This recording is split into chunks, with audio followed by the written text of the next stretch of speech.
I know where two big deep holes are here in Navy. I got an excavator. These are like pre-dug. Yeah, but here's the reality. If the hair on his wife's head, Priscilla's head, or any of those people that really were behind all that, if the hair on their head got touched by anybody, who would be the bad guys? Who'd you blame for? Yeah. Y'all would be blamed for it because you're obviously plotting it. If a hair on their head is touched, who do you think's going to get blamed for it? Who's going to get blamed for it? Probably the people who effectuated it. Probably the people who carried it out.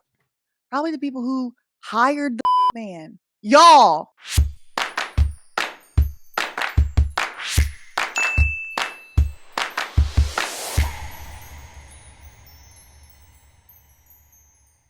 Hello, everybody. How are you doing on this fine Wednesday? I'm doing quite well. I know y'all are waiting for this Bam Margera interview. It's coming. I promise it will be out very soon, but there's a lot of stories, a lot of stuff going on that I don't want to necessarily put on the back burner. There's a lot of stuff I want to cover about Lynn Haven. I also have over an hour long video recorded reacting to the body camera footage for Officer Havlicek in Lynn Haven. Those videos take a little bit longer to record, to produce, to edit. So I do want to put out some other videos that take a little bit less time. And in the meantime, there's all kinds of current events going on that I do feel like I need to address. One such current event being the topic of today's video. So Prim actually brought this story to my attention yesterday, and I do want to share it with y'all. So essentially, there are two journalists who are reporting on the government in a small town in Oklahoma. It's a father and a son duo, and the father and the son had some suspicions about the local police, in particular, the sheriff. We're going to read a couple articles, but this is just what I've gathered so far. This is the TLDR. So the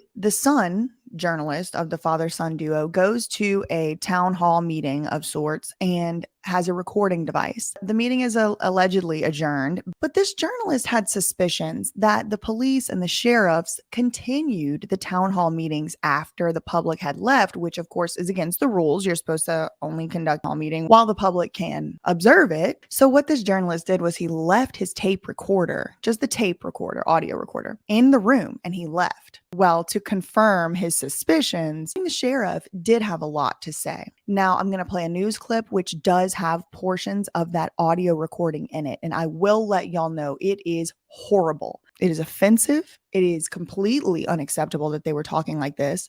I'm going to have to censor a little bit of it out because terms, conditions, all that, but I think you'll be able to get the gist. I will just let you know. You've been warned, all of that. So without further ado, let's watch a news clip of this story. And then after that, I'm going to read to y'all what the sheriff's department has come out and said.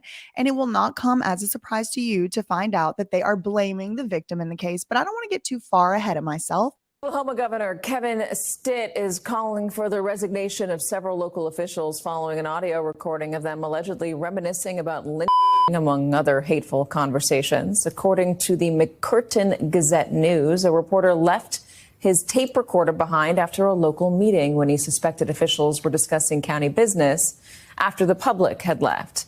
NBC News has not verified the audio, nor have we received comment from those allegedly involved. But in the clips, it appears the officials were talking about plans to beat, kill, and hide the bodies of that same local reporter and his father, making barbecue jokes about a local woman who died in a recent house fire, and complaining that they could no longer black people. A warning that what you're about to hear is both disturbing. Realize, like your job.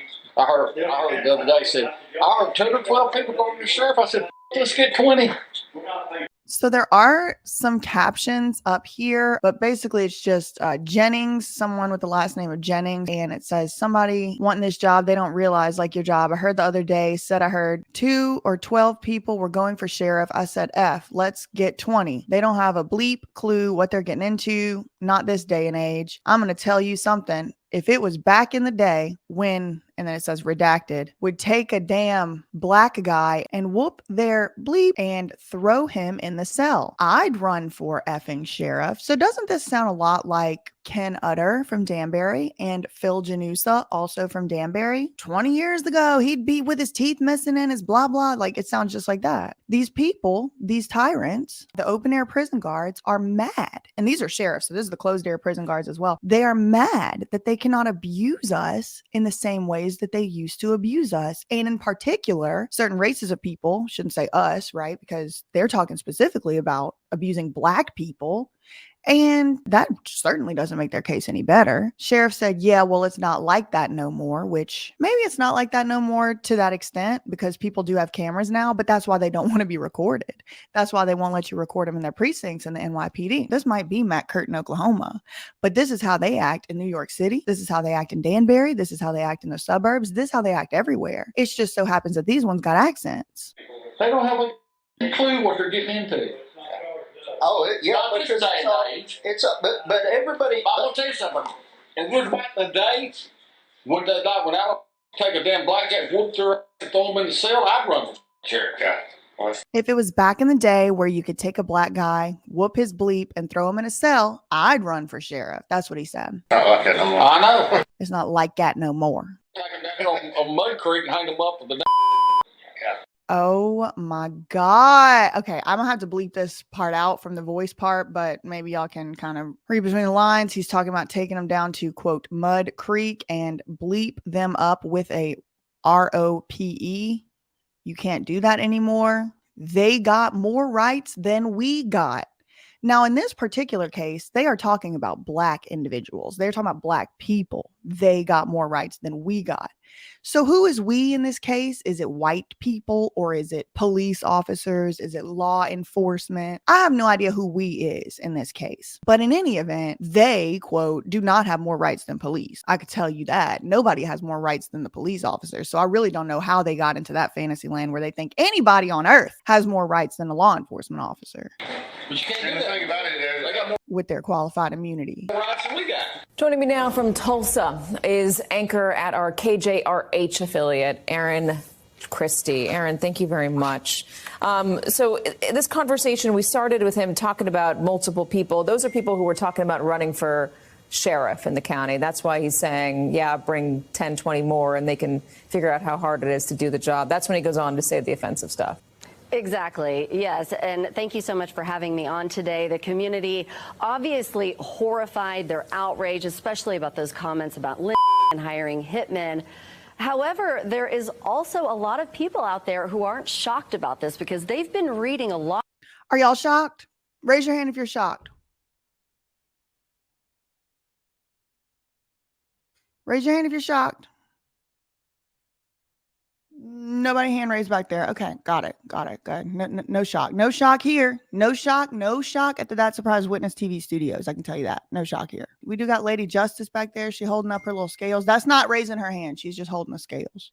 That have been running in the paper, and they're grateful that it was this article that finally got a larger media presence on the situation going on in McCurtain County. So what is happening in McCurtain County? Why are these officials talking like that? So the McCurtain Gazette they're an independent local newspaper. They have zero online presence, and this is a very rural area. I kind of want to reach out to this father-son duo at the McCurtain Gazette. Do y'all think they would come on a stream? I would even do just like a casual live stream. It's not like I don't have enough going on, but I don't know. I kind of stand these guys. Plus, it looks like they don't have any online presence and they're having threats put out against their life by the sheriff of the town. This is crazy. But they are not like a community-based paper where you think of festivals. This is an investigative unit. So they put together an 8-part piece. Love them. And they have had... Oh, yes. I need to read the 8-part piece. Some better not happen to them because I'll be investigating. Multiple claims of corruption within the sheriff's office, questionable promotions, improper investigations, and it was angering the sheriff's office. And the reporter, Chris Willingham, filed a defamation lawsuit because after those articles appeared, according to this lawsuit, Alicia Manning, one of the people in the recording, retaliated by telling a third party via teleconference that the reporter was exchanging weed for child porn. Oh my God. This is drama. Okay. So this lady right here, all this is alleged. This is alleged. I'm telling y'all what I just heard. There's the lady there's 4 people in this picture. Kevin, Clardy, the sheriff, Alicia Manning, the MSCO captain, Larry Hendricks, jail administrator. Oh, he's probably done some crazy torture. And then you have the county commissioner, Mark Jennings. There's 4 people. And now this lady right here, Alicia Manning, the MSCO captain, apparently, allegedly, according to the reporter who has had his life threatened, he said that Alicia Manning, in retaliation for him running the story he ran, has told people that the reporter is someone who watches a certain type of illegal and immoral content and that he purchases it illegally or trades drugs for it.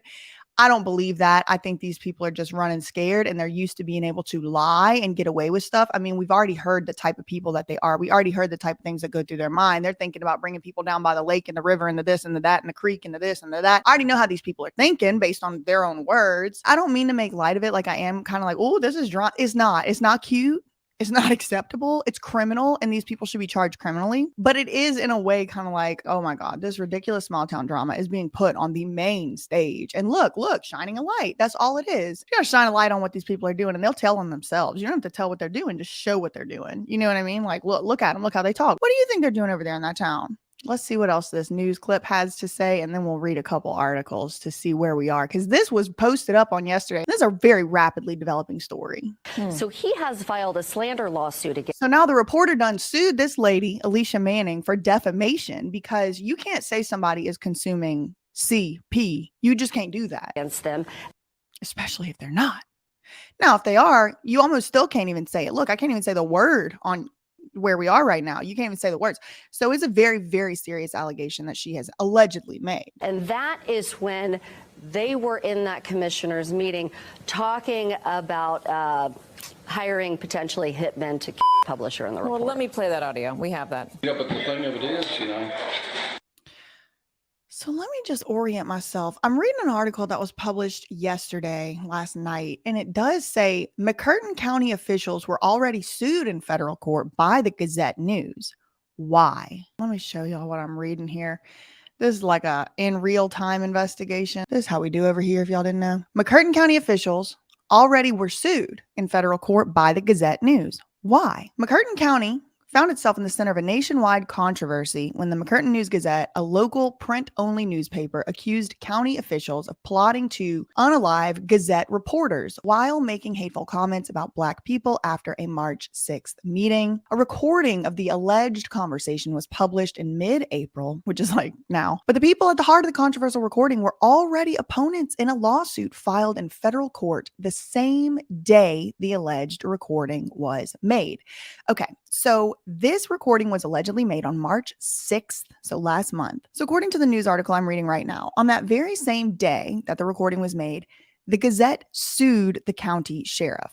Why? Chris Willingham brought the lawsuit against the McCurtain County Board of County Commissioners, the McCurtain County Sheriff's Office, Sheriff Kevin Clardy, and County Investigator Alicia Manning. What is the federal lawsuit against McCurtain County about? According to Willingham's lawsuit, the newspaper published an 8-part investigation between November 2021 and April 2022. The first installment of the investigative series detailed an emergency jail trust board meeting, homicide evidence that had been allegedly tainted, and rumors of an affair between that lady who we just spoke about and the sheriff. The second article discussed the sheriff appointing Larry Hendricks to fill the role of jail administrator, after which 2 McCurtain County Sheriff Office employees were immediately fired from the jail staff. 2 prominent investigators also left the sheriff department, according to the lawsuit. The third article reported Clardy, Hendricks, and Manning, so town officials along with the sheriff, allegedly attempting their own investigation into potential sources for Chris Willingham at the sheriff's department. So they were investigating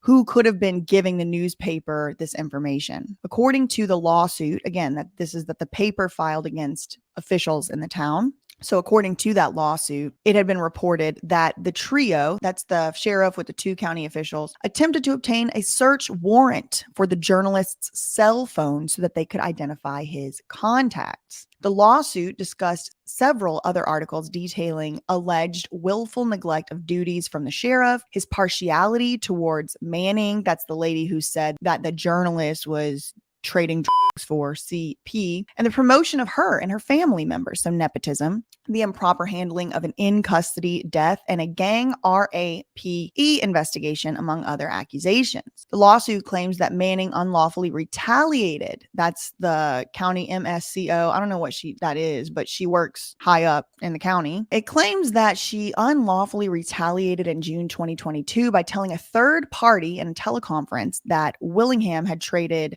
DRUGS for videos of child you-know-what from a man who had recently been arrested on child you-know-what complaints. The lawsuit describes Manning's statements about the journalist as false and slanderous, causing impairment of reputation, personal humiliation, and psychological and emotional distress. The journalist originally notified the county commissioners of his complaints in December, but they did not respond within the initial 90-day window. County officials have also not filed a response in federal court to the defamation suit. So who are these guys? Chris has worked as a reporter for nearly 2 decades at the McCurtain News-Gazette. He is the son of Bruce Willingham, the longtime publisher of the newspaper. It's been published in the Idabel area since 1905. The newspaper does not have a website. Bruce, the publisher, so the father, said the now controversial recording of the alleged March 6th conversation among McCurtain County officials was made when he left a voice-activated recording device inside the room after a county commissioner's meeting. He said he suspected the group was continuing to conduct county business after meetings had ended, in violation of the state's Open Meeting Act. A lawsuit was also filed by Chris, the son, in county court against the sheriff's office over a FOIA request involving the man who died in the sheriff's custody last year. Officials claim they have turned over all of the material, but the case is still ongoing. Well, I tell you one thing, nothing better happen to either one of these two men at this point, because I know exactly where I'm looking first. All right, let's get back to our video. We actually told the truth. I've known 2 or 3 hitmen. So now we're back to the recording, and one of them is about to talk about knowing Hitman. Yeah, but the thing of it is, We actually told the truth. I've known 2 or 3 hitmen that were very quiet guys. Yeah. And would cut no mercy. Yeah.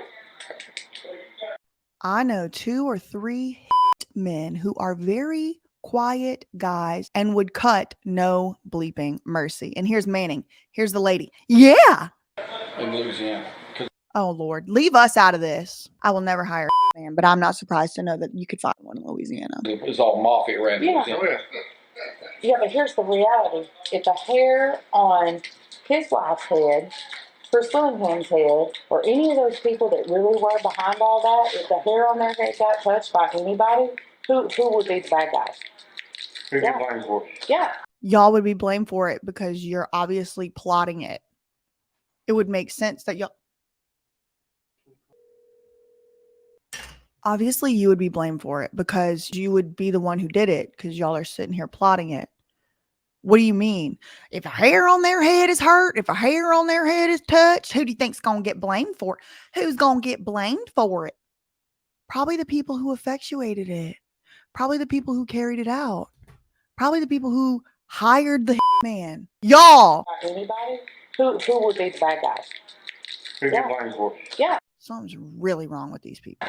They also talk about 2 big, deep holes. They're pre-dug holes that they have. The governor's... The reason I really wanted to talk about this case today is because this is the risk that we do take. This is the risk of telling the truth. This is the risk of exposing corruption. This is the risk of journalism. And that is precisely why the people who wrote the Constitution, although I do think they could have done a little bit better of a job here and there and everywhere, put as the very first amendment, the very first of the Bill of Rights, is freedom of the press. Freedom to be able to talk about government corruption in particular. Like specifically, we're supposed to be able to report on it. Like specifically, we're supposed to be able to report on politicians, government, corruption, all of that, specifically under the United States Constitution. And the reason for that is because this is the risk. People have been jailed. People have been retaliated against. People have been set up. People have been framed. And people have been... I said it before and I'll say it again. I'm not scared of these people. I'm not scared of a couple bumpkins that can hire a man from Louisiana. Good luck trying to hire somebody, probably my cousin or some shit. Good luck.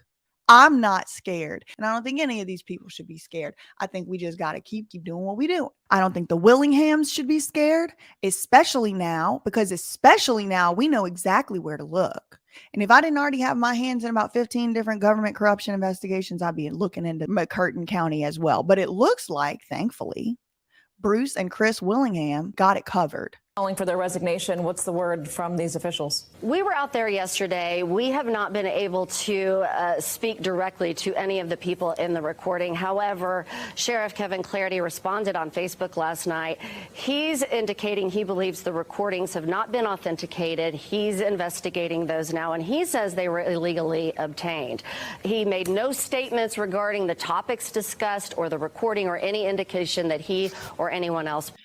Just like what happened with Ken Utter. When Ken Utter got caught on camera saying 20 years ago he'd be dead with his teeth missing, 20 years ago, burp, burp, burp, burp, in which now the man has retired.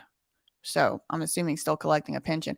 Nobody ever commented on his comments, except finally Patrick, what's his name? Patrick Ridenour, the chief of police. He finally was pressured enough into actually responding to it, but nothing really happened to Utter. This man, the sheriff in Oklahoma, he ain't commenting on the fact that they were talking about stringing people up. He ain't commenting on the fact that they were talking about digging holes to bury bodies of journalists. He ain't talking about the fact that they continued a commissioner meeting after the public. He ain't talking about any of that. He's saying it was illegal to record him. We're going to read his statement here in just a second. Plans to resign. So what happens with that is yet to be said. They've not been authenticated, but also they were illegally obtained. Those statements appear to be in conflict with each other. They do appear to be in conflict with each other. Aaron Christie. Aaron, thank you very much for joining us. Appreciate it. So that was the news clip. They did speak a little bit about the sheriff's statement. So I do want to pull the sheriff's statement up for y'all now. All right. So we're on the McCurtain County Sheriff's Office page, and it says it was posted yesterday at 8:23. So last night, less than 12 hours ago, they posted this, and comments are turned off. I would like to do a little bit of an investigation onto when you can turn a comment section off as a police Facebook page, because other comments are turned on, except these are just turned off. And I'm pretty sure you're not allowed to selectively turn off comment. I really don't know. I need to look more into it. Less than 12 hours ago at the time of recording this video, the sheriff's office says the last 72 hours have been amongst the most difficult and disruptive in recent memory. This is a very complex situation and one we regret having to address. Well, maybe if y'all didn't plan hits out on the local journalists that were exposing y'all's corruption, you wouldn't have to address it. But here we are. There is and has been an ongoing investigation into multiple significant violations. Okay, so no proofreading out here in the McCurtain County Sheriff's Office. Significant violation of the Oklahoma Security of Communication Acts. This is hilarious. This is actually funny. This is actually funny to me. Wow. Wow. I can't even go on, and we have to start all the way over because look how ridiculous. The past 72 hours has been amongst the most difficult and disruptive in recent memory. Not because the officials were talking about people, not because the officials were reminiscing in the good old days whenever they could just throw some poor unsuspecting black person into a cell for no reason at all whatsoever. I'd run for sheriff then. No, none of those are the reason. None of those are the reason why it's been a disruptive 72 hours. The reason is because of an ongoing investigation into multiple significant violation. Is it multiple significant or is it just one? Because y'all just said violation of the act that states it is illegal to secretly record a conversation in which you are not involved and do not have the consent of at least one of the involved parties. So this is like the eavesdropping statute. There is a significant number of victims of this criminal activity. Yeah. The victims of the criminal activity are your sheriff and your commissioner and the other crazy, insane fool who are all defendants in a lawsuit right now for retaliating against journalists for the First Amendment. But okay, yeah, we'll reframe it as victims of criminal activity, and it has taken a significant effort and time to identify them and corroborate evidence. Many of these recordings, like the one published by media outlets on Friday, have yet to be authenticated or validated. Fair. Listen, fair. I'll be honest. We don't really know who said that stuff. Like, is it possible it's not true? Is it possible it's some AI voice thing? I mean, I guess maybe. I'm inclined to believe the journalists here, but we will see as the case develops. As I always say, Everybody's innocent until proven guilty. They go on to say, our preliminary information indicates that the media released audio recording has been altered. The motivation for doing so remains unclear at this point. That matter is being actively investigated. I'm gonna let y'all know I'm going to have to alter it. I'll put the link down below to the video we just watched if y'all want to go watch that, but I'm gonna have to censor it. In addition to being illegally obtained, the audio does not match the transcription of that audio and is not precisely consistent with what has been put into print. Is not precisely consistent. What's going to become important is going to be, is that basically what they said? Like the whole thing, look, so they're saying the audio doesn't match what has been put into print. So precisely consistent, like did they misspell something like y'all did? Did they make a little bit of an error here? There is not precisely consistent. I do think it is material that they use this word precisely consistent because it seems to me like they got their lawyer on it trying to play word games. The sheriff's department says multiple agencies are assisting in this ongoing retaliation. How did I misread that? Ongoing investigation. As a result of the press release that went out on Friday, a large number of threats of violence. It's always threats of violence and death threat. Always. And that's why I tell y'all, do not do anything that even could be construed that way because they already going to say it. They're already going to say that we threaten in violence, sending death threat. And almost 100% of the time that I've ever heard the tyrants, the bullies, the crazies say that they've received death threats, it's not true. They have never, ever shown any proof of it, ever. And if they are getting death threats, that's not acceptable. Death threats are not okay. They are not cool and they're not necessary. When you have the law and the truth on your side and you have the people on your side, you don't have to do all that. So let's not send death threats. But I don't believe them. I don't think this is true. Have been made against county employees and officials and their family and friends. Like I said, nobody should have sent any death threats. If that is true, that is not acceptable. I do not condone it. That being said, what about the death threats y'all were sitting around plotting, talking about? I know a lot of hitmen.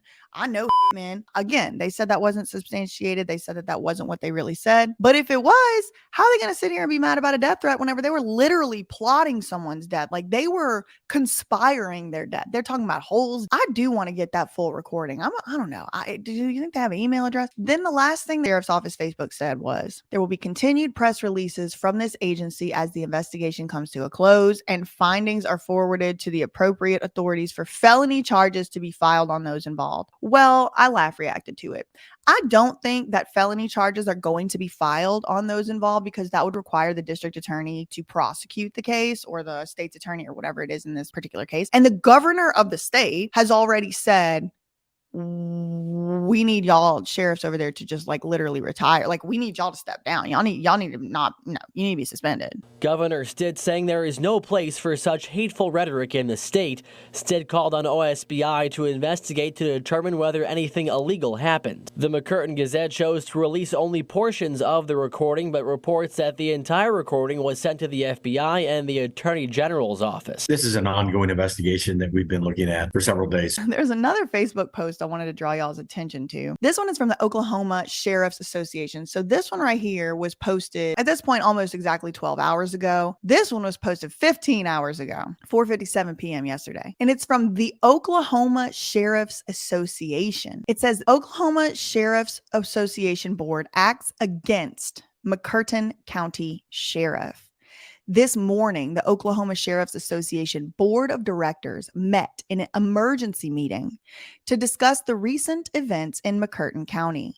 With a unanimous vote and following the Sheriff's Association bylaws, Sheriff Kevin McClarty, investigator Alicia Manning, and trust administrator Larry Hendricks were suspended from the Oklahoma Sheriff's Association. The bylaws state a member may be suspended for good and sufficient cause by the board of directors at its regular monthly board meeting by a majority vote of those present constituting a quorum. The member may appeal in writing the suspension within 60 days after notice to the board of directors of the corporation for a final decision by a majority vote of those present constituting a quorum. Any further action will be by the board of directors. The association is not a regulatory agency and is a membership organization only. So that's what we have going on over there in McCurtain County, Oklahoma. I'm very interested to see what folks from Oklahoma have to say about this.